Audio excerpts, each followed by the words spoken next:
pamana! Handa na ba kayo? Handa na ang lahat. Mga kagamitan, higit kaming pamana, Masigla at masaya!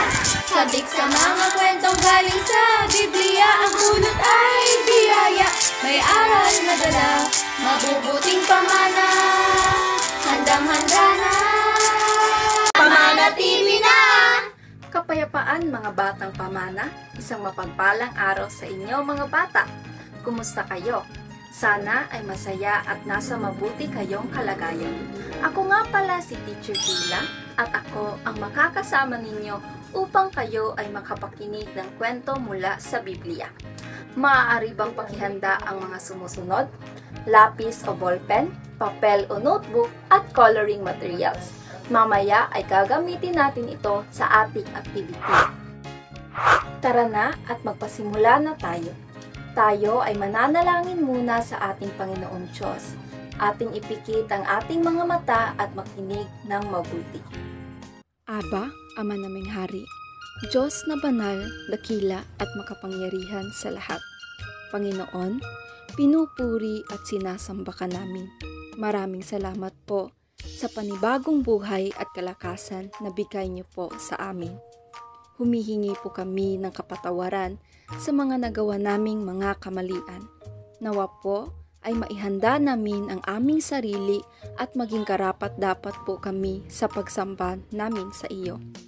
Ang iyong banal na espiritu nawa ang sumaamin sa gawaing ito, lalo sa aming pakikinig ng iyong mga banal na aral at tulungan niyo po ang aming mga guro sa pagtuturo at paggabay sa amin. Ito po ang aming hiling at pagpapasalamat sa pangalan niyo pong Diyos, Kristo Jesus na aming tagapagligtas. Amen. Panuto. Tukuyin kung sino o ano ang nasa larawan, samantalang inilalarawan ito ng pangungusap.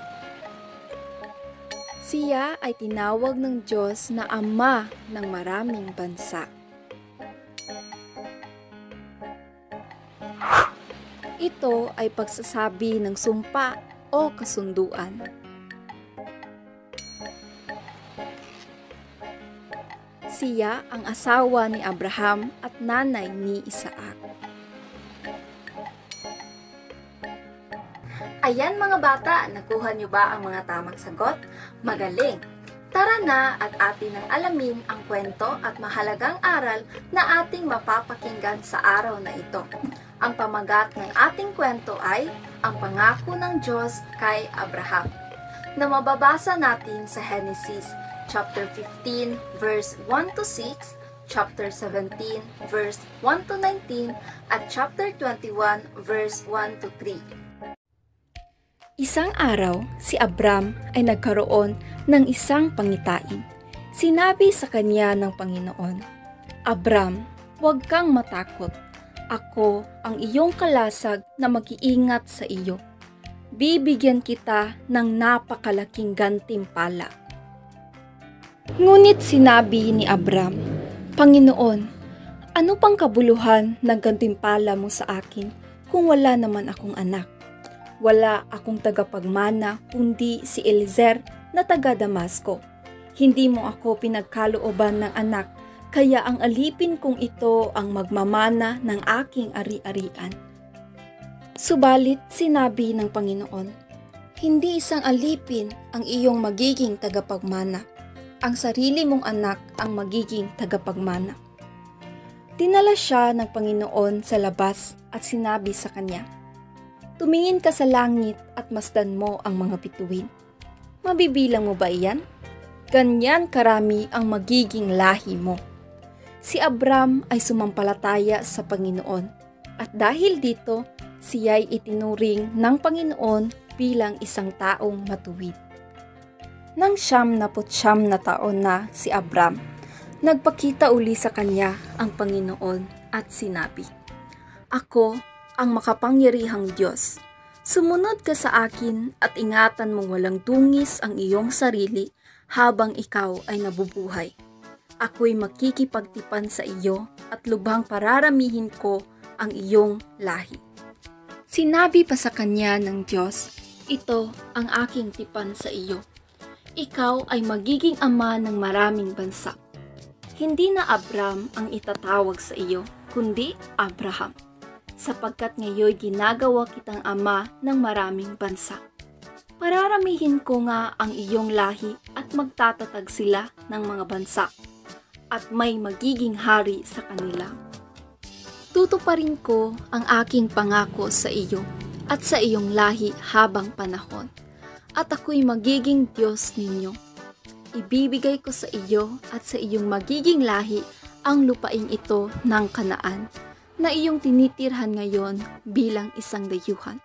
Ito ang magiging pag-aari nila sa habang panahon, at ako ang kanilang magiging Diyos. Sinabi pa ng Diyos kay Abraham, ikaw at ang lahat ng susunod mong salinlahi ay dapat maging tapat sa ating kasunduan. Sinabi pa rin ng Diyos kay Abraham, hindi na Sarai ang itatawag mo sa iyong asawa, kundi Sara, sapagkat siya'y pagpapalain ko. Magkakaanak ka sa kanya at siya'y magiging ina ng maraming bansa. May magiging hari mula sa kanyang mga salinlahi. Muling nagpatira pa si Abraham.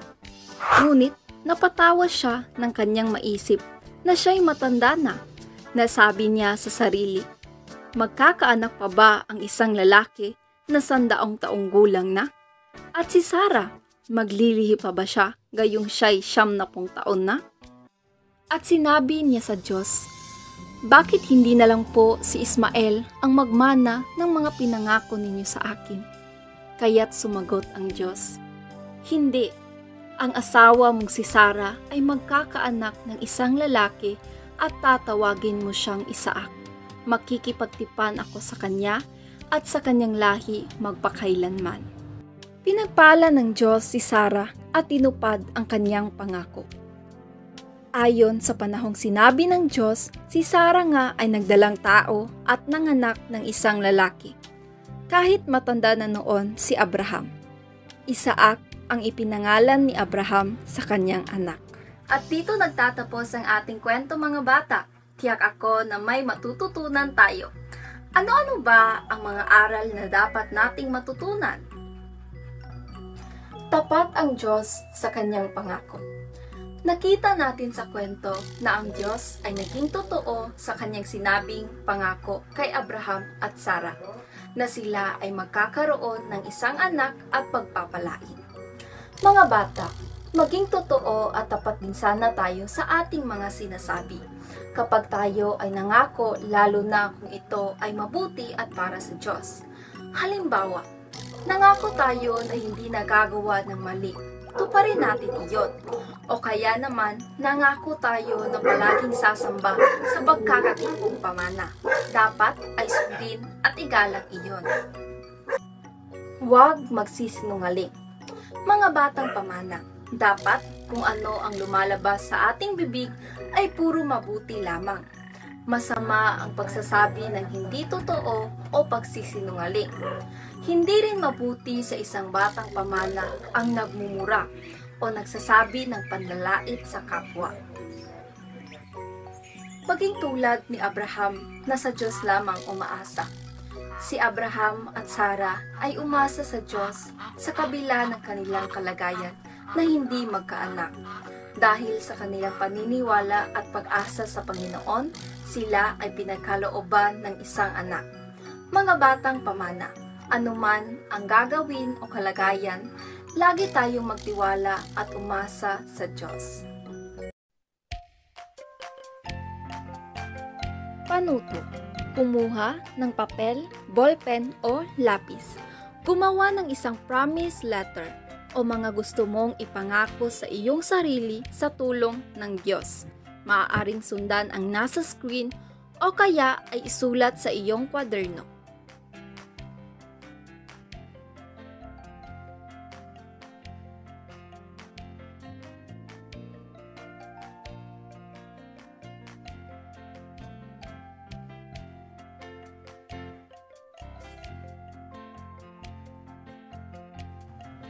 Tapos na ba kayo mga bata? Wow, ang galing naman! Narito naman ang ating memory verse na mababasa sa Mark verse 10:27. Jesus looked at them and said, "With man it is impossible, but not with God, for all things are possible with God." Maraming salamat mga bata sa inyong pakikinig. Hanggang sa muli, paalam! Aba, Ama naming Hari, Diyos na banal, malwalhati at makapangyarihan sa lahat. Maraming salamat po sa kapayapaan at sa mga aral na itinuro niyo po sa amin sa araw na ito. Naunawaan po namin na mahalagang sumunod kami sa mga utos at pangako niyo po dahil ito ay para din sa ikabubuti namin. Humihingi po kami ng kapatawaran sa aming nagawang kamalian. Tulungan niyo po sana kami na maging mabuti at masunurin pang mga bata. Nagpapasalamat din po kami sa aming mga guro at magulang na walang sawang nagtuturo sa amin. Ito po ang aming dalangin at pasalamat sa pangalan niyo pong Diyos, Kristo Jesus na aming tagapagligtas. Amen.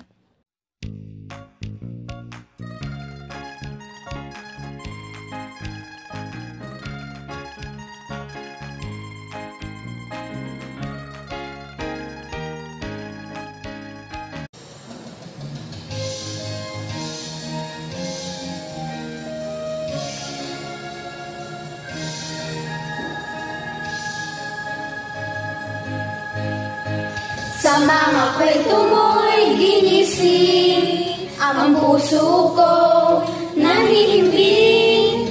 Nagturo ka sa akin ng kailambing, may pagmamahal ang bawat sabihin.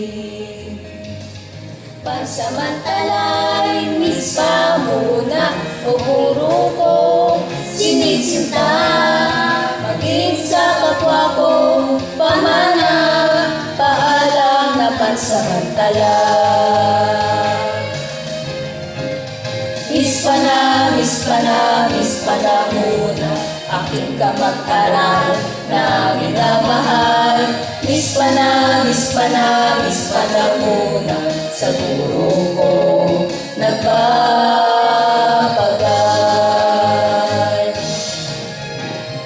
Mispa na muna, aking kamag-aral na minamahal.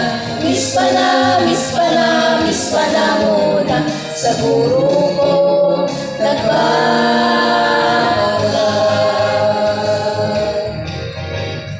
Mispa na muna, mispa na